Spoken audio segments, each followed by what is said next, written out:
After his clan has disbanded at the end of an era, a Ronin, or rogue samurai, arrives at a temple asking to kill himself.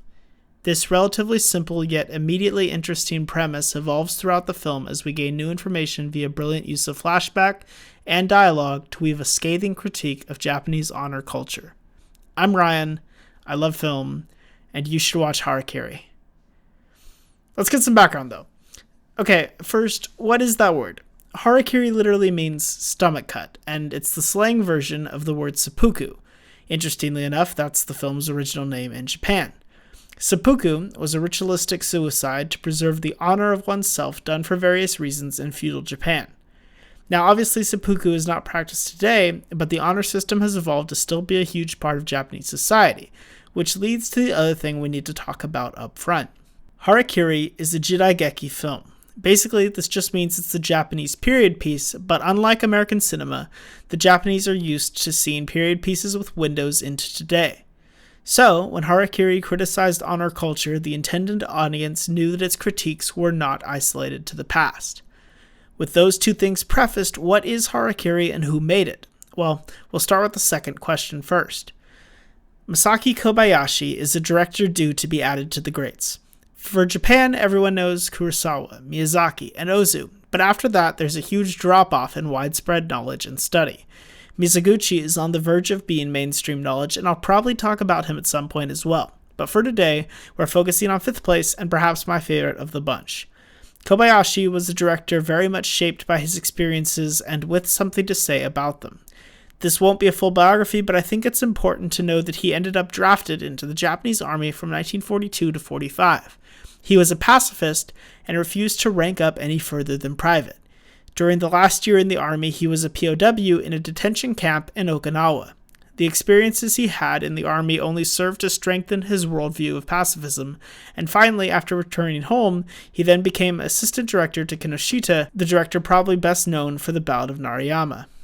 Then in 1952, he makes his directorial debut with The Sun's Youth, and then 7 years later begins his Human Condition trilogy, which skyrockets him to acclaim. It helps Japan to process what they want to be and value after the war, and to this day is something of a cult phenomenon overseas. Either way, though, he finds success while talking about what he wants to talk about. He's able to make appealing, accessible art while criticizing what he sees to be Japan's hypocrisies and shortcomings. All of this leads him to eventually create the film we're talking about today. We're going to be as spoiler-free as possible, so we'll mostly be doing a broad overview of the various things to celebrate here. Since I've talked about it enough already, and since it's probably the most important, let's talk about the social criticism. Even in modern times, Japan values honor over basically anything else. Harakiri calls that honor a lie. The way it points to that, however, is what makes it so interesting. It asks what honor really means and why people care about the things they do. Is it really more honorable, for example, to tell the truth than to care for the ones you love? Or are our priorities backwards? It's those kind of questions being asked that make this pretty timeless.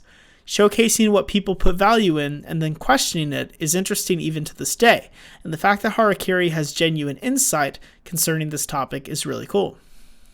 Now, I've been saying how much this was made for Japanese people and that it criticizes Japanese culture. It was, and it does, but the ideas and heart of the film are broad enough to appeal to humanity as a whole and ask the general viewer questions about perception and judgment as well.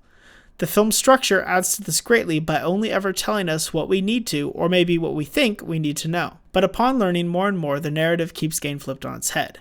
Those snap judgments the viewer may make come back to bite them, and any film engaging with the audience in that way is super interesting to me. It's above show instead of tell. It reaches forcing the audience to experience the lesson being taught, which is just really impressive and difficult. While on design, we can also talk about the technical side.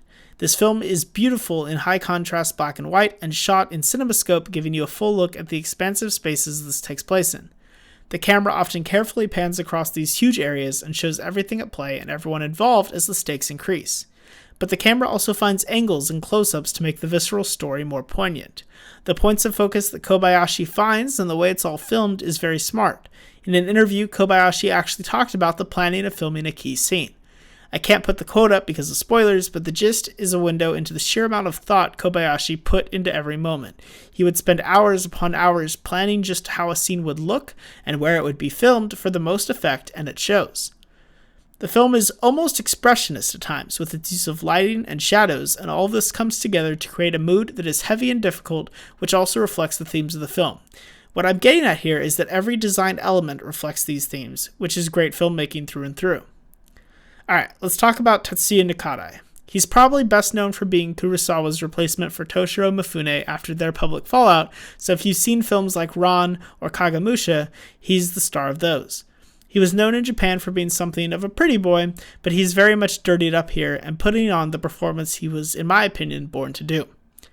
What he brings in this performance of Hanshiro Sugumo is nothing short of incredible. Every time Sugumo speaks, you can feel the layers of what is happening, what is being said versus what is meant, and as you learn more, it only gets better and better. This is definitely a movie that rewards rewatching as well, because even though it's built around its reveals, there's enough going on in the dialogue that it's still interesting and insightful on subsequent viewings. From the way the plot is gradually revealed, and as the motivations of characters become clearer and clearer, the film eventually builds to a grandiose finale. The action here is shot incredibly, and as far as I could tell, a handheld camera is utilized for the first time, giving this sequence a whole fresh feeling. The action continues the story until both the sequence and the film as a whole reach their climax, and in the aftermath we see one more brutal, critical display of the honor system. Finally, the movie ends, leaving the viewer with much to think about and discuss, and, assuming this is their first exposure to Kobayashi, a whole filmography to explore.